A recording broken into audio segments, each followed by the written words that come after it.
Ain't this what they've been waiting for? You ready?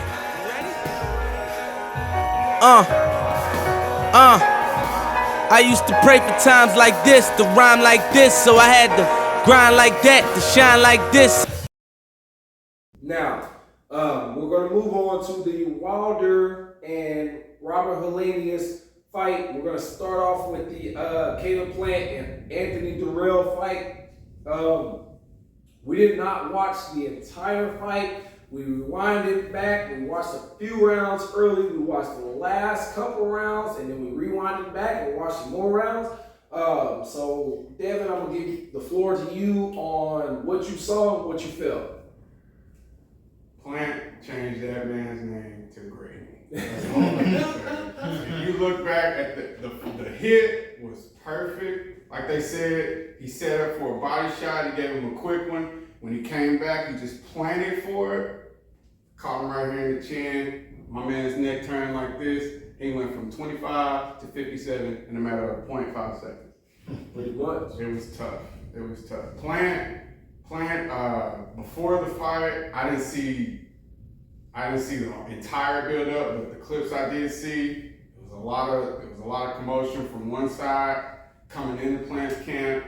Plant said he had a lot to say, and as you can see, Plant dug him a grave, man. So big ups to Plant, man. You did your thing. Bobby? Yeah, Plant put that boy Yeah. out of there. Just from the build up, from what I've seen, from what I've heard, I didn't really get the chance to see how everything transpired up into the fight. But apparently, the other guy was doing a lot of smack talk, and so typically the ones who are the loudest in the room typically be the weakest. And as we saw, Plant clearly showed who was the strongest in that fight. And the double shot, like just as Devin stated, he went to the body. Dude thought he was going to go back to the body, so he dropped that hand, caught him with that hook. It was a wrap after that. So shout out to Caleb Plant for that. Good win. Can I just add too, man? I don't know what it is about it, but it's something about the humbleness in a fight, an athlete, period, man. Yeah. It's something about the humbleness in him, man. Like, if you can talk it and back it up, that's great too. I root for that too. But when you are humble, you know your stance. You keep your composure. You don't get riled up that much, and you know exactly where your bread is buttered and stuff, man. That's just a big respect in my book. I'll put it like this. So, agreeing with them, Plant.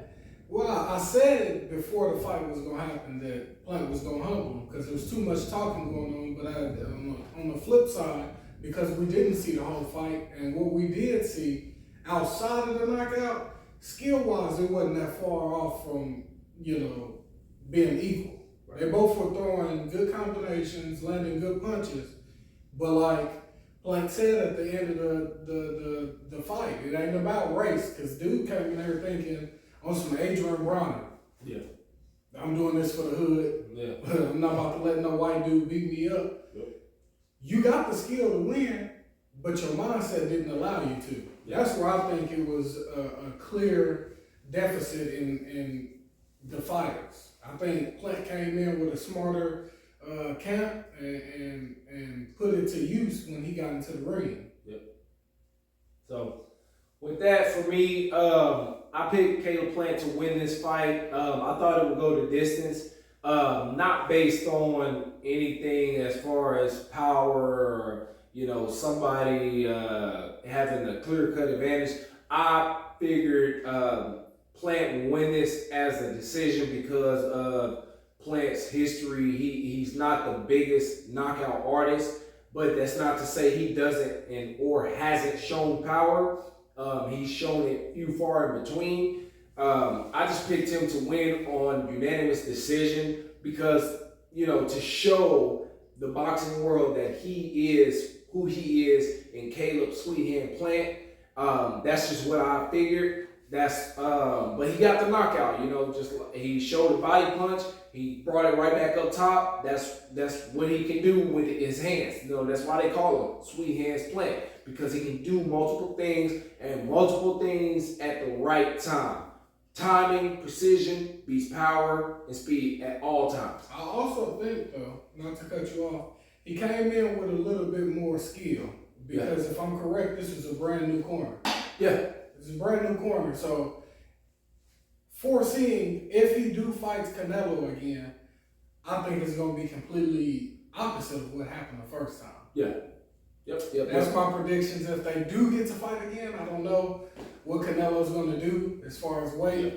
We'll have to see if Canelo goes back up to 175 or if the sanctioning bodies allow him to do that, or if they mandate him to stay down at 168 and fight either David Benavidez, Caleb Plant, or Jamal Charlo. We'll have to wait and see. Hopefully they make him stay at 168 and fight one of those guys. I don't believe he can outbox Dimitri Bivol or Artur Beterbiev. Artur Beterbiev being the #1 light heavyweight in the world, I don't believe he can beat either one of those guys. So moving on to the heavyweight fight of the night, which is between Deontay Wilder, who is now 43 wins, 2 losses, 1 draw. He went up against Robert HELENIUS, who was 31 wins, 3 losses, 1 no draws before the night got underway. So it was a 1-round fight. I thought personally, them being sparring partners, it would go longer. I thought of maybe 7 or 8 rounds. I'm going to send it over to Devin, let him tell you guys what he felt, and I'm going to let it go all the way back around to me. So, Devin, take it away. I'll just start off by saying I don't know where Deontay's headspace was, especially after the last 2 fights, taking both of those L's from Tyson Fury. But you can imagine, especially in the day and age like this, we got social media, we got way quicker opinions before we have processed thoughts that people would figure he should just hang it up and everything like that. That can weigh a lot on a man's head after you lose a fight, let alone 2.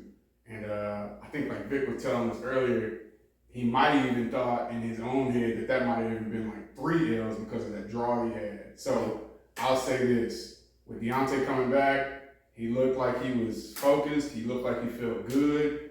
Still, in my head, I figured it would go 6, 7, maybe even 8 rounds. Just because this is his first one back after those first 2 losses, you never know where a fighter's head's at. But Landis had a fly on his face, and Deontay tapped that mug, man. That's all I can tell you. I'm very proud of him, man. I'm very proud of the way he held his composure.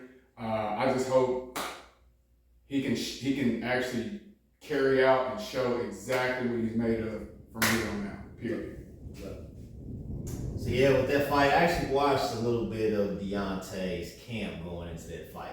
And whenever I saw some of his training footage of whenever he was doing mid-work, I could say something was a little different about him with this fight.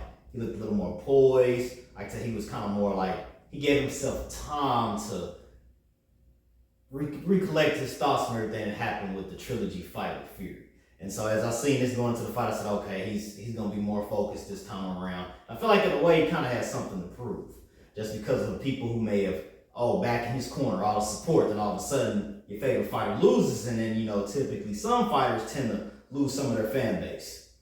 But so I feel like Deontay had a chip on his shoulder in a way.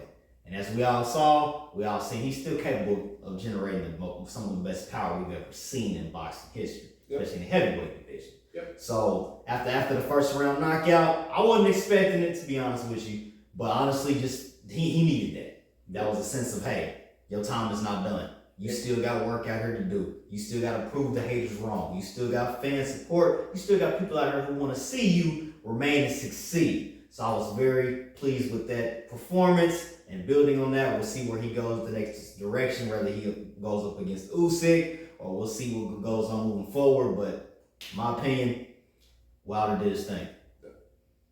Now, I'm going to put it like this.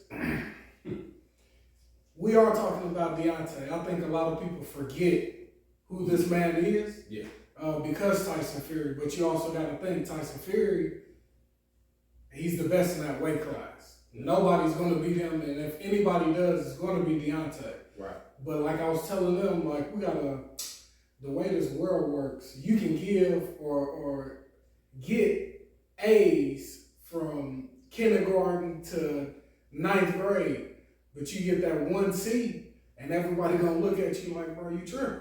Yep. He lost them 2 fights, and everybody gave up on Deontay. Yep. I kind of feel like he gave up on himself. Me personally, I thought he was gonna call it quits after that the third fight, but the second loss. And like they said, I've been watching some interviews, so I know what he's been kind of doing, what he's been going through, and I knew he was gonna come in this fight with a spiritual shield over his back, or chest, shall I say.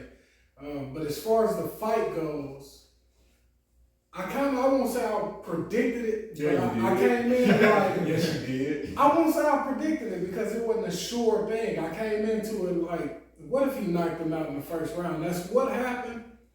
But in my opinion, the reason why it happened is because Robert, even if they were sparring partners, he should have known the way he needed to fight Deontay. He came in a little too timid,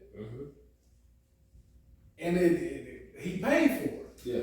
He should have been trying to bait Deontay into doing Deontay-ish things. You know, when he gets into a certain mode, he starts to fight a little wild. He did throw a few wild punches, but Robert, it was like a tune-up fight. Because the punch that he knocked him out with, it wasn't.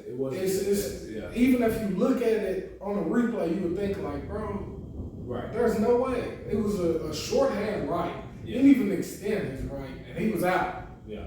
Didn't get up. They had to get that man out the ring. He probably went to the hospital. So hopefully he's fine. But, I mean, it's Deontay Wilder, man. Yeah. I mean, what?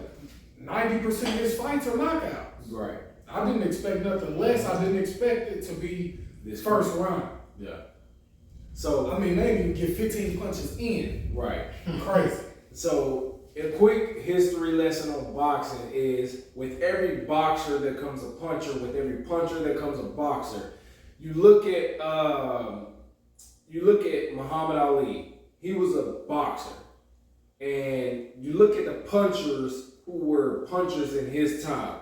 You had Joe Frazier, Sonny Liston, George Foreman.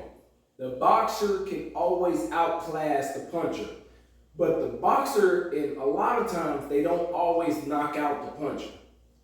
Muhammad Ali, he knocked out Joe Frazier, Sonny Liston, and George Foreman. You look at times forward, you got Mike Tyson. Mike Tyson, baddest man on the planet. We can all agree to that. Even to this day, everybody recognizes him as that. But when he ran into Holyfield, Sonny Liston, Holyfield and Lennox Lewis, those were his punchers for his times. They outboxed him. They knocked him out in a sense, the second fight that they fought. The boxer will always have the advantage over the puncher. Same thing with Wilder and Tyson Fury. Tyson Fury is the boxer in the heavyweight division of this time. Deontay Wilder is the puncher of the heavyweight division of this time. Now, one thing I want people to understand is there's a difference in ways to punch. When you punch, like Tyson punches, like Holyfield punches, Joe Frazier punches, they put torque on their punches. Deontay Wilder doesn't put torque on his punches. He doesn't have the legs or the base that they have. He puts it all in natural punch. You know what I mean? So basically what I'm getting at is the way I feel Deontay Wilder ended this fight was simply he got back down to the weight that he was comfortable at, which is anywhere from 212 to 220. And he can fight, he can move, he's agile, he can bounce on his feet, and he can throw that punch from any different angle. And clearly, when Robert Helenius was coming in, he threw that punch and he put him down. If you go back and watch when Deontay Wilder knocked out Artur Spuka, he knocked out Artur Spuka on his back foot. When he knocked out Dupas, he knocked out Dupas on his back foot. He knocked out Chris Arreola with a jab on his back foot. He pretty much put down a lot of his early winner fights on his back foot. That right there tells you that Deontay Wilder, he possesses the skill, but we fell in love with the knockouts. He fell in love with the knockouts. So, with this, it can lead up to in 2023 with Wilder potentially fighting Alexander Usyk, maybe in April or May for the unified WBA, WBO, and IBF heavyweight titles. At that time, that's left to be seen, pending what Tyson Fury does. But hopefully, we can get Deontay Wilder back with a heavyweight title. That'll be left to be seen. Don't forget, we got heavyweight up-and-comers like Joe Joyce, Daniel Dubois, Frank Sanchez. These guys would not be denied a heavyweight title shot, along with Andy Ruiz, for very much longer. I give those guys maybe 3 to 4 years before they say, to hell with it, I'm in my prime.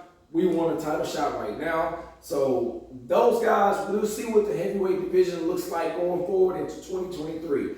Look forward to Tyson Fury versus Derek Chisora, December 3rd. We'll see how that plays out. I'm guaranteeing a Tyson Fury knockout. And after that, we'll see if Alexander Usyk is a man of his word, gives Deontay Wilder a title shot, maybe around April, May, around that time. If Tyson Fury, Alexander Usyk and Deontay Wilder fight, I predict Deontay Wilder to win that fight. They rematch sometime late 2023. Early 2024, if Tyson Fury is still the WBC HELENIUS heavyweight champion, we may see a fourth fight between the two. But that's left to be seen. That's all I got for this video. Make sure y'all hit the like button, drop a comment in the comment section, share these videos, follow me on Instagram at All Sports Media TV, follow me on my other Instagram at KJ09. Hoots, let them know how you can be followed. Hey man, follow me at goddamn Instagram at Vic_Hooch. Facebook, you can find me at Hooch Paler. That's all I got for y'all. I don't know YouTube. But subscribe to my man though, because he's putting out that high quality. Oh yeah. Y'all go follow me on Facebook at Bobby Marshall Jr. Instagram Bob_Marsh_Jr. Yeah. I'm paranoid. Don't follow me. That's all I got for y'all. Thank y'all for watching. Make sure y'all hit the subscribe button, like, drop a comment. Thank y'all for watching. That's all we got. You know what it is. You know what it is. Point to the board too. Point to the board too.